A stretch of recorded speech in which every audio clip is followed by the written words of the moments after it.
सामाजिक विषय के भूगोल की कक्षा में 7वीं क्लास के सभी बच्चों का बहुत बहुत स्वागत है। बच्चों, आज हम आपकी पाठ्य पुस्तक पृथ्वी और हमारा जीवन के पाठ 3 धरातल के रूप बदलने वाले आंतरिक कारकों के बारे में समझेंगे। इस पाठ को हमने 2 भागों में विभाजित किया था। पिछले भाग में हमने धरातल के रूप बदलने वाले आंतरिक कारकों में दीर्घकालिक बलों पर चर्चा की थी। आज के भाग में हम धरातल का रूप बदलने वाले आंतरिक कारकों में आकस्मिक बलों पर चर्चा करेंगे। बच्चों, आज का पाठ शुरू करने से पहले हम एक बार देख लेते हैं कि हमने पिछले भाग में क्या क्या सीखा था। हमने जाना था कि स्थल मंडलीय प्लेटें क्या हैं और वे किस प्रकार से गति करती हैं।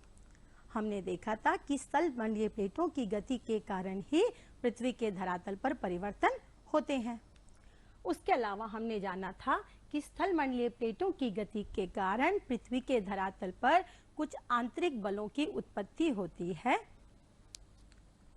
ये आंतरिक बल 2 प्रकार के होते हैं, दीर्घकालिक और आकस्मिक। दीर्घकालिक, जिनसे परिवर्तन बहुत धीमी गति से होते हैं और उनका प्रभाव हमें हजारों या लाखों साल बाद दिखाई देता है।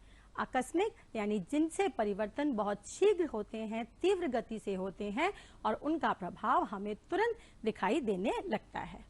उसके अलावा हमने दीर्घकालिक बलों के 2 रूप, वलन और घर्षण के बारे में भी जाना था कि इसके जो 2 रूप हैं, इनसे धरातल पर पर्वत निर्माण की प्रक्रिया होती है। आज के पाठ में हम जानेंगे कि आकस्मिक बल क्या है। इसे हम पिछले पाठ में एक बार पहले भी सीख चुके हैं। हम आकस्मिक बलों के 2 रूप, ज्वालामुखी और भूकंप के बारे में जानेंगे। हम जानेंगे कि ज्वालामुखी विस्फोट किन कारणों से होता है, ज्वालामुखी पर्वतों के प्रकारों के बारे में जानेंगे। हम जानेंगे कि विश्व के प्रमुख ज्वालामुखी पर्वत कौन से हैं और वे विश्व के किन क्षेत्रों में पाए जाते हैं। उसके बाद हम ज्वालामुखी विस्फोट से होने वाले लाभ और हानि पर भी चर्चा करेंगे। बच्चों, हम आकस्मिक बल के दूसरे रूप भूकंप के बारे में जानेंगे। फिर हम जानेंगे कि हम भूकंप से बचाव किस प्रकार से कर सकते हैं, यानी कुछ ऐसे उपाय जिनसे हम भूकंप से अपने बचाव कर सकते हैं। फिर हम भूकंप से होने वाले लाभ और हानियों पर भी चर्चा करेंगे। बच्चों, जैसा कि आपने पिछले पाठ में भी जाना था कि आकस्मिक बलों द्वारा परिवर्तन बहुत तीव्र गति से होते हैं। अधिकतर ये परिवर्तन विनाशकारी होते हैं और इनके 2 रूप होते हैं, ज्वालामुखी और भूकंप।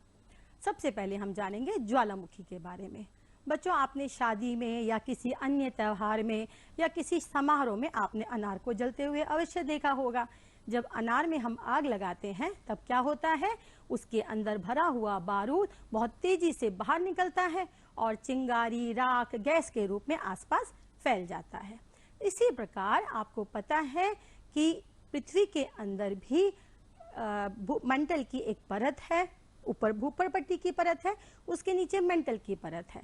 मेंटल के अंदर बहुत अधिक गर्मी होने के कारण वहां पर चट्टानें, शैल, खनिज पदार्थ ये सब पिघली हुई अवस्था में पाए जाते हैं।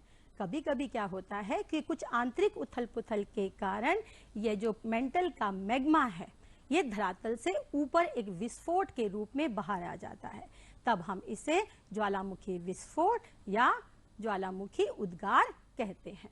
तो असल में क्या है, मेंटल के गर्म मैग्मा का विस्फोट द्वारा धरातल पर आना ही ज्वालामुखी विस्फोट कहलाता है। अब ज्वालामुखी, जैसा आपको चित्र में दिख रहा है कि धरातल में मेंटल में नीचे मैग्मा है। अब ये धरातल पर आने के लिए एक पतली नली द्वारा ये बाहर निकलता है। इस पतली नली को हम निकास नली कहते हैं। अब धरातल पर आने के लिए ये धरातल पर एक बहुत बड़ा छेद करता है। इस छिद्र को हम क्रेटर या विवर कहते हैं। तो बच्चों, जब मेंटल का गर्म मैग्मा लावा के रूप में एक निकास नली द्वारा धरातल पर छेद करता हुआ विस्फोट करके बाहर निकलता है, तब हम इसे ज्वालामुखी विस्फोट या ज्वालामुखी उद्गार कहते हैं। अब हम जानेंगे कि ज्वालामुखी के साथ साथ क्या सिर्फ मैग्मा ही लावा के रूप में बाहर निकलता है? नहीं, कभी कभी अधिकतर ज्वालामुखी के साथ मैग्मा जो लावा के रूप में निकलता है उसके साथ कुछ अन्य पदार्थ भी धरातल पर आ जाते हैं। ये अन्य पदार्थ क्या है? मैग्मा, गैस, राख, धुआं, कंकड़ और पत्थर, ये सभी ज्वालामुखी विस्फोट के समय धरातल पर बाहर आ जाते हैं। और जब ये धरातल पर आते हैं तो इन ज्वालामुखी पदार्थों ये जो हैं ये धरातल पर आकर जमा होने लगते हैं, इकट्ठा होने लगते हैं और एक शंकु यानी कि एक त्रिभुज जैसा एक आकार बन जाता है, यानी एक शंकु के आकार का ढेर लग जाता है जिसे हम ज्वालामुखी पर्वत कहते हैं। तो इसी से ज्वालामुखी पर्वतों का निर्माण होता है। कभी कभी यह लावा छेद कर नहीं बल्कि क्या होता है कि कुछ उथल पुथल के कारण लंबी दरार बन जाती है और इन दरारों से, धरातल पर दरार पड़ने से इन दरारों से जो मैग्मा है वो रुक रुक कर बाहर निकलने लगता है और बाहर निकलने के कारण लावा की कई परतें बनती चली जाती हैं जिनके कारण लावा पठार का निर्माण होता है। जैसा कि हमारे भारत का जो दक्षिण का पठार है उसका निर्माण भी इसी प्रक्रिया द्वारा हुआ है।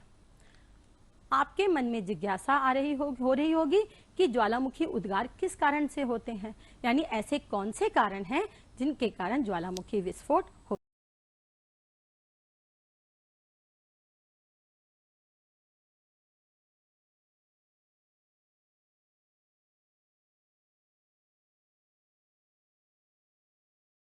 होता है, वो उबलता रहता है।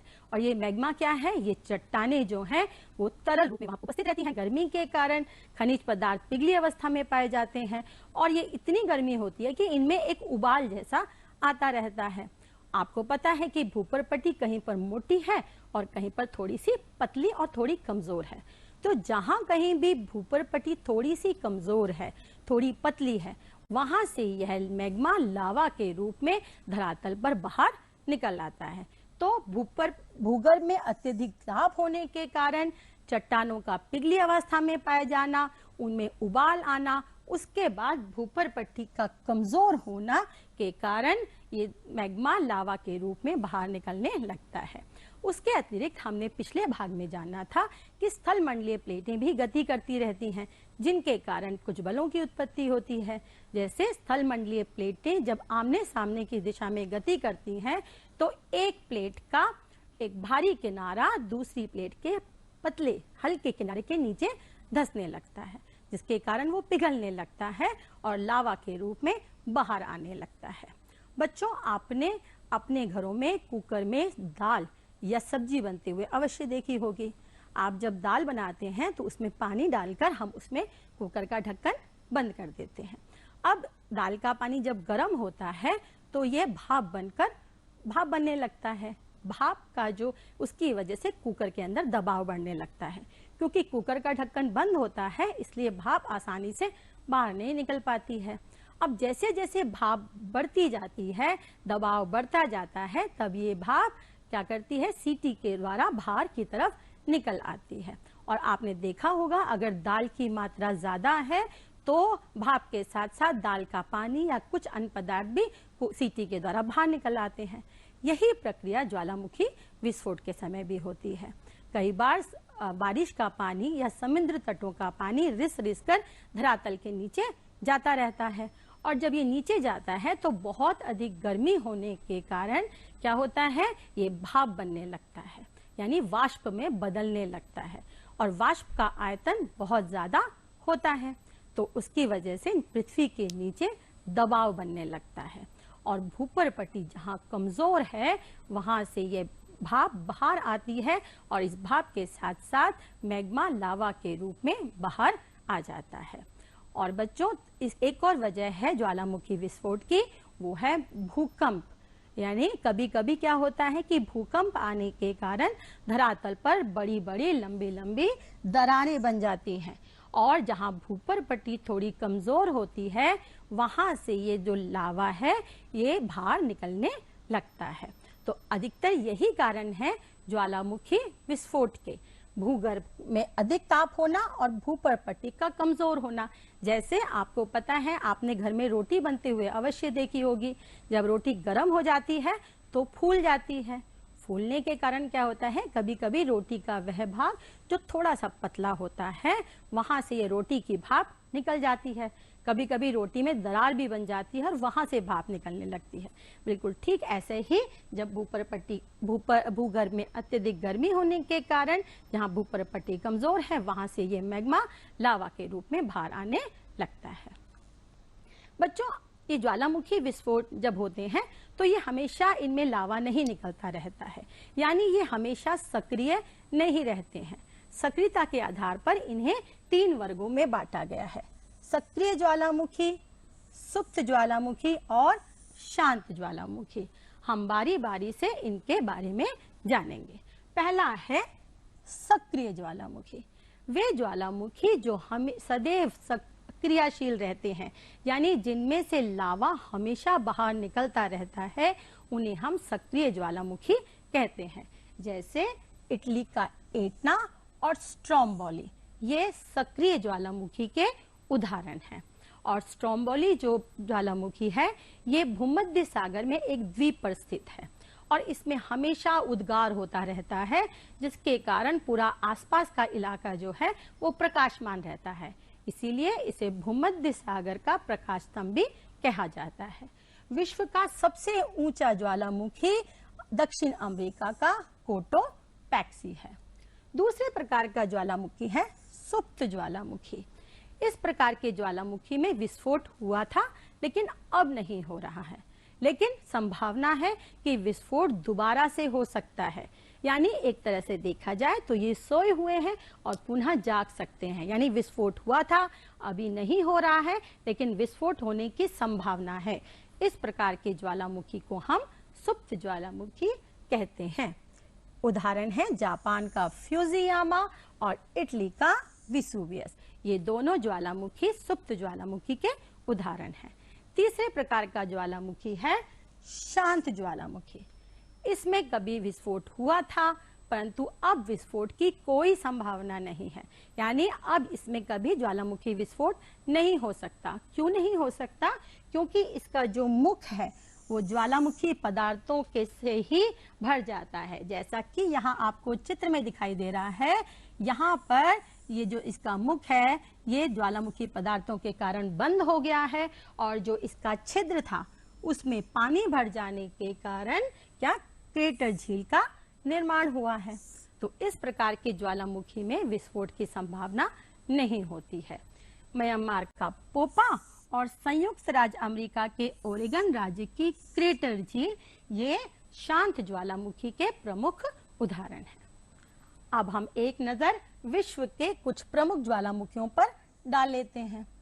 इटली का एटना और विसुवियस, देखिए आप मानचित्र में इनकी स्थिति देख सकते हैं। जापान का फ्यूजियामा, उसके अतिरिक्त म्यांमार का पोपा, भारत में एकमात्र सक्रिय ज्वालामुखी बैरन और फिलीपींस का मेयॉन, इंडोनेशिया का क्राकाटोआ, ओरेगन राज्य की क्रेटर झील और दक्षिणी अमेरिका का कोटोपैक्सी, ये विश्व के कुछ प्रमुख ज्वालामुखियों के उदाहरण हैं। अब हम नजर डालते हैं विश्व के कुछ प्रमुख ज्वालामुखी क्षेत्रों पर, यानी वे क्षेत्र जहां पर ज्यादा ज्वालामुखी विस्फोट होते हैं। इन क्षेत्रों को हमने मुख्य रूप से 3 वर्गों में बांट रखा है। पहला है परिप्रशांत महासागर की पेटी, दूसरा है मध्य महाद्वीपीय पेटी और तीसरा है मध्य अटलांटिक पेटी। जैसा कि आपको मानचित्र में दिखाई दे रहा है कि प्रशांत महासागर के चारों ओर एक नीले रंग का भाग, इसी भाग को यानी इस पेटी को हम परिप्रशांत महासागर की पेटी कहते हैं। यह है यहाँ पर मुख्य रूप से ज्वालामुखी विस्फोट ज्यादा होते हैं, इसीलिए इस क्षेत्र को हम परिप्रशांत अग्निवलय भी कहते हैं। उसके अतिरिक्त जहाँ पर ज्वालामुखी विस्फोट होते हैं वहीं पर ही भूकंप के क्षेत्र पे पाए जाते हैं और विश्व के जितने भी भूकंप आते हैं उनमें से 80% भूकंप इसी पेटी में ही आते हैं। दूसरी पेटी है मध्य महाद्वीपीय पेटी। यह यूरोप से लेकर यहाँ भारत के ऊपर तक का जो नीला भाग आपको दिखाई दे रहा है ये मध्य महाद्वीपीय पेटी है। यहाँ पर मोड़दार पर्वत हैं और जहाँ मोड़दार पर्वत होते हैं वहाँ पर एक स्थलीय मंडलीय प्लेट की गति के कारण भूकंप और ज्वालामुखी ज़्यादा आते हैं। उसके अतिरिक्त मध्य अटलांटिक पेटी में भी ज्वालामुखी क्षेत्र है। जो अटलांटिक महासागर है उसके बिल्कुल मध्य में एक पेटी पाई जाती है। विश्व के अधिकतर ज्वालामुखी विस्फोट यहाँ पर भी होते हैं। तो बच्चों, इस प्रकार से ज्वालामुखी क्षेत्र 3 हैं: परिप्रशांत महासागर की पेटी, मध्य महाद्वीपीय पेटी और मध्य अटलांटिक पेटी। और परिप्रशांत महासागर की पेटी और मध्य महाद्वीपीय पेटी में भूकंप के क्षेत्र भी हैं। और जो भारत में जो भूकंप आते हैं वो इसी महाद्वीपीय पेटी के कारण ही आते हैं। बच्चों, जब ज्वालामुखी विस्फोट होता है तो इसके बहुत ही ज़्यादा प्रभाव मनुष्य पर पड़ता है। यानी कई बार तो कुछ अधिकतर जो ज्वालामुखी होते हैं वह विनाशकारी ही होते हैं, लेकिन ज्वालामुखी से कुछ लाभ भी होते हैं। हम बारी बारी से ज्वालामुखी से होने वाले लाभ और ज्वालामुखी से होने वाली हानियों पर चर्चा करेंगे। सबसे पहले हम जानते हैं ज्वालामुखी के लाभकारी प्रभाव। आपको पता है कि जब ज्वालामुखी विस्फोट होता है तो लावा बाहर निकलता है। जब यह लावा ठंडा हो जाता है तो इससे काली मिट्टी का निर्माण होता है। यह काली मिट्टी गन्ना और कपास की फसल के लिए बहुत अच्छी मानी जाती है। उसके अतिरिक्त आपको पता है कि पृथ्वी के गर्भ में बहुत बहुमूल्य खनिज दबे हुए हैं। तो ज्वालामुखी के कारण ये बहुमूल्य खनिज धरातल पर ऊपर की तरफ आ जाते हैं और इनका खनन आसानी से हो पाता है। उसके अतिरिक्त जहाँ जहाँ ज्वालामुखी क्षेत्र हैं वहाँ पर गर्म जल के स्रोत पाए जाते हैं। इन गर्म जल के स्रोतों में गंधक घुली हुई होती है और यह गंधक चर्म रोगों यानी त्वचा संबंधी रोगों के लिए बहुत ही लाभकारी होती है। उसके अतिरिक्त बच्चों, क्या होता है कि जब कभी ज्वालामुखी विस्फोट होता है तो उससे बहुत ज़्यादा गर्म भाप भी निकलती है और इस भाप में तापमान बहुत ज़्यादा होता है। यदि हम इस भाप को संचित कर लें तो इससे बिजली बनाई जा सकती है और इस प्रकार से बनाई बिजली को हम भूतापीय बिजली कहते हैं। यानी इस भाप से हम भूतापीय बिजली का निर्माण कर सकते हैं। उसके अतिरिक्त बच्चों, आपको पता है कि जब ज्वालामुखी का छिद्र बंद हो जाता है तो उस पर क्रेटर झील बन जाती है और क्रेटर झील के कारण वह स्थान एक पर्यटक स्थल बन जाता है। लोग वहां घूमने व प्रकृति का आनंद लेने आते हैं और उसके अतिरिक्त इस झील के पानी से सिंचाई भी की जा सकती है। अब हम जानते हैं ज्वालामुखी के हानिकारक प्रभावों पर। अधिकतर ज्वालामुखी विनाशकारी ही होते हैं, यानी इनसे अधिकतर जनधन को हानि ही पहुंचती है। हम बारी बारी से उन पर चर्चा करेंगे। जब ज्वालामुखी विस्फोट होता है तो बहुत तेजी से लावा बाहर निकलता है और आसपास फैल जाता है। इस लावे के नीचे जीव जंतु दब जाते हैं और मर जाते हैं। उसके अतिरिक्त ज्वालामुखी विस्फोट से कई बार भूकंप आ जाता है और आसपास का इलाका पूरा धरातल हिल जाता है। इस भूकंप आने से भी मकान, इमारतें आदि गिर जाती हैं और जनधन को हानि पहुंचती है। तो दूसरा हानिकारक प्रभाव है भूकंप। उसके अतिरिक्त जब लावा निकलता है तो वह सैकड़ों किलोमीटर दूर तक फैल जाता है। इसके कारण क्या होता है, आसपास के मकान, इमारतें, ये सभी खेत खलियान, ये सभी नष्ट हो जाते हैं। बच्चों, कभी कभी क्या होता है कि ज्वालामुखी अगर समुद्र तल के नीचे आता है, यानी ज्वालामुखी विस्फोट समुद्र की तलहटी पर होता है, तो समुद्र का पानी बहुत ज्यादा गर्म हो जाता है और उबलने लगता है। इसे हम वडवानल कहते हैं। इस वडवानल के कारण जो समुद्री जीव जंतु हैं उनको बहुत ज्यादा नुकसान पहुंचता है। उसके अतिरिक्त वायुमंडल प्रदूषित होता है ज्वालामुखी विस्फोट के कारण। क्या होता है कि जब ज्वालामुखी विस्फोट होते हैं तो बहुत ज़्यादा हानिकारक गैसें वायुमंडल में मिल जाती हैं और वायुमंडल को प्रदूषित कर देती हैं। जब ज्वालामुखी विस्फोट होता है तो सैकड़ों किलोमीटर तक राख और धुआं ही धुआं दिखाई देता है, जिससे सभी मनुष्यों को, अन्य जीव जंतुओं को सांस लेने में दिक्कत होती है। तो बच्चों, ये थे ज्वालामुखी के हानिकारक और लाभकारी प्रभाव। अब हम आकस्मिक बलों के दूसरे रूप भूकंप के बारे में चर्चा करेंगे कि भूकंप क्या है।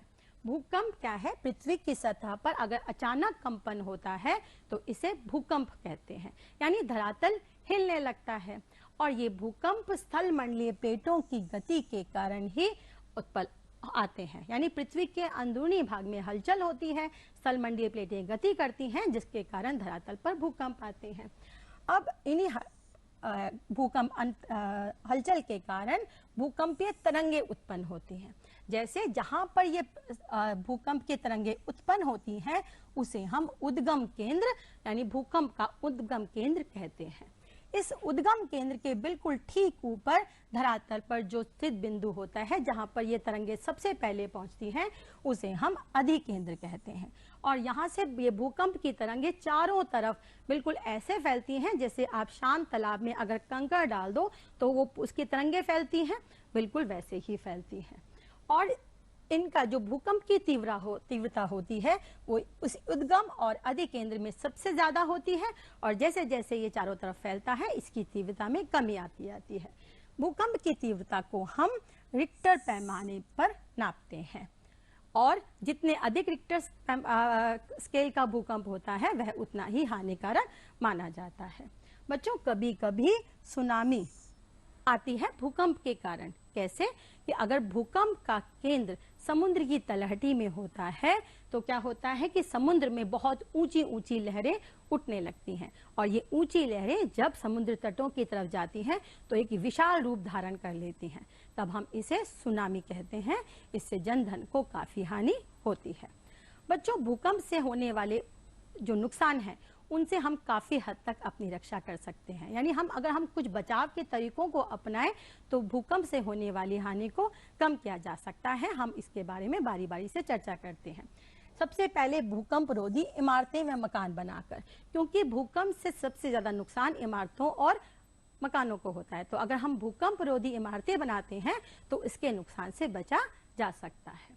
उसके अतिरिक्त अगर आप घर के अंदर हैं तो आपको क्या करना चाहिए? आपको मकान, इमारतों आदि से निकलकर किसी दूर खुले स्थान पर जाकर खड़े हो जाना चाहिए, यानी इमारतों से दूर खड़े हो जाना चाहिए, क्योंकि भूकंप से इमारतें गिर सकती हैं। अगर किसी कारण से आप घर के बाहर नहीं निकल पा रहे हैं, यानी आप किसी नगर में या कस्बे में हैं जहां खुला स्थान नहीं है, तो आपको क्या करना चाहिए? आपको मजबूत मेज या तख्त या किसी ठोस वस्तु के नीचे छिप जाना चाहिए। और याद रखें, कभी भी अलमारी और भारी वस्तु के बगल में नहीं छिपना चाहिए, क्योंकि भूकंप से ये चीजें हिलती हैं और आपके ऊपर गिर सकती हैं। उसके अतिरिक्त पंखे के नीचे भी खड़े नहीं होना चाहिए, क्योंकि पंखा हिलेगा और यह गिरकर आपके ऊपर गिर सकता है। उसके अतिरिक्त अगर आप खुले में हैं, आप कहीं बाहर हैं, तो पेड़ों, बिजली के तारों और खंभों, मकानों से दूर ही खड़े होना चाहिए। बच्चों, अगर आप सड़क पर चल रहे हैं तो आपको कभी भी फ्लाईओवर, पावर लाइन, विज्ञापन बोर्ड से हमेशा दूर ही जाकर खड़े होना चाहिए। अगर आप किसी बहुमंजिला इमारत में हैं तो कभी भी लिफ्ट का प्रयोग नहीं करना चाहिए, क्योंकि लिफ्ट बिजली से चलती है, और बिजली के क्या होता है कि भूकंप आता है तो बिजली चली जाती है तारों के हिलने के कारण, तो ये लिफ्ट बीच में बंद हो सकती है, या हिलने के कारण यह लिफ्ट गिर भी सकती है। उसके अतिरिक्त अगर आप अपने मकान के अंदर हैं और बाहर निकल रहे हैं तो हमेशा क्या करना चाहिए? आपको एक तकिया लेना चाहिए और तकिए को अपने सिर के ऊपर रखकर ही बाहर निकलना चाहिए। अगर आपके पास हेलमेट है तो आप हेलमेट का प्रयोग भी कर सकते हैं। अगर आप किसी ऑडिटोरियम, स्टेडियम या आप सिनेमा घर में हैं तो बाहर निकलने के लिए भगदड़ कभी नहीं मचानी चाहिए। हमेशा पहले वृद्धों को और दिव्यांगों को, बच्चों को पहले निकलने देना चाहिए और उसके बाद में निकलना चाहिए। और जब निकले तो अपने सर को हमेशा हाथों से ढक लेना चाहिए। बच्चों, भूकंप के भी हानिकारक प्रभाव होते हैं, लेकिन भूकंप से कुछ लाभ भी होते हैं। हम भूकंप से होने वाले लाभ और हानियों पर भी एक नजर डाल लेते हैं। सबसे पहले हम जानेंगे भूकंप से लाभ। भूकंप के आने से पृथ्वी के भीतर की जानकारी मिलती है। जब भूकंपीय तरंगें उत्पन्न होती हैं तो ये पृथ्वी को 21 मिनट में पार कर जाती हैं, जिससे हमें पृथ्वी के भीतर की जानकारी प्राप्त होती है। उसके अतिरिक्त भूकंप से बहुमूल्य खनिज बाहर आ जाते हैं, धरातल पर ऊपर की तरफ आ जाते हैं, जिनसे इनका खनन आसान हो जाता है। उसके अलावा कभी कभी भूकंप आने से जो समुद्री तट हैं उनके किनारों पर खाइयों का निर्माण होता है, और खाइयों के कारण जो समुद्री यान होते हैं वो आसानी से तटों पर आ जाते हैं, जिससे अंतर्राष्ट्रीय व्यापार में सहायता मिलती है, क्योंकि अंतर्राष्ट्रीय व्यापार में आयात और निर्यात अधिकतर जलयानों द्वारा ही होता है। तो यह थे भूकंप से होने वाले लाभ। अब हम एक नजर डालेंगे भूकंप से होने वाली हानियों पर। भूकंप एक विनाशकारी प्रक्रिया है, यानी इससे अधिकतर नुकसान ही ज्यादा होता है। तो सबसे ज्यादा नुकसान भूकंप से इमारतों, मकानों को होता है, और ये टूट जाती हैं तो मनुष्य, अन्य पशु पक्षी इनके नीचे दबकर मर जाते हैं। तो मकानों और इमारतों का टूटने के कारण भूकंप से काफी नुकसान होता है। उसके अलावा सड़क, रेल पटरी, पुल, बिजली के खंभे ये भी टूटकर गिर जाते हैं, जिससे काफी नुकसान होता है। बच्चों, कभी कभी भूकंप के कारण कल कारखानों, खानों में और मकानों में आग भी लग जाती है, जिससे काफी नुकसान होता है। उसके अतिरिक्त भूकंप से भूस्खलन की प्रक्रिया भी होती है, जिसके कारण बहुत बड़े बड़े भूभाग नीचे के धंस जाते हैं, जिससे जानमाल को नुकसान होता है। और भूकंप यदि समुद्र की तलहटी पर आता है तो उससे सुनामी लहरें उत्पन्न होती हैं, जिससे तटीय क्षेत्रों में बहुत अधिक नुकसान होता है, जनधन को हानि होती है। अब हम एक नजर डाल लेते हैं भूकंप से होने वाले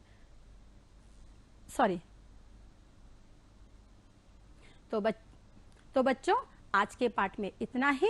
एक बार हम पुनः दोहरा लेते हैं कि आज के पाठ में हमने क्या क्या सीखा। आज के पाठ में हमने आकस्मिक बलों के दो रूप, ज्वालामुखी और भूकंप के बारे में जाना। हमने जाना कि ज्वालामुखी उद्गार किन कारणों से होता है। उसके बाद हमने ज्वालामुखी के प्रकार जाने कि ज्वालामुखी के कितने प्रकार हैं। 3 प्रकार है ना, सक्रिय, सुप्त और शांत। फिर हमने ज्वालामुखी प्रमुख ज्वालामुखी एवं उनके क्षेत्रों के बारे में जाना। हमने ज्वालामुखी का मानव जीवन पर प्रभाव को भी जाना। फिर हमने भूकंप और इसके कारणों पर चर्चा की, और भूकंप से होने वाले बचावों को हमने बारी बारी से जाना। उसके बाद हमने भूकंप से होने वाले लाभ और हानियों के बारे में जाना। बच्चों, जाने से पहले हम आपको एक अभ्यास कार्य देंगे। आपको विश्व के एक रिक्त मानचित्र पर क्या करना है, भूकंप और ज्वालामुखी क्षेत्रों को छायांकित करना है। यानी विश्व के एक खाली मानचित्र पर आपको वो क्षेत्र दिखाने हैं जहां पर ज्वालामुखी और भूकंप आते हैं। उसके अतिरिक्त आपको अपने साथियों से या अपने परिवार के सदस्यों के साथ भूकंप से बचाव करने के लिए एक मॉक ड्रिल करनी है। मॉक ड्रिल मतलब भूकंप, कोई भी आपदा आने से पहले उसके लिए तैयार हो जाना और वो परिस्थितियां महसूस करके उसके बचाव के उपायों को करना, उसे मॉक ड्रिल कहते हैं। तो आपको अपने साथियों या परिवार के सदस्यों के साथ भूकंप से बचाव की मॉक ड्रिल करनी है। तो बच्चों, आज के पाठ में इतना ही। उम्मीद है आपको ये पाठ अच्छे से समझ में आया होगा। आप इसे दोहराएंगे। अब अगले पाठ में आपसे फिर मुलाकात होगी।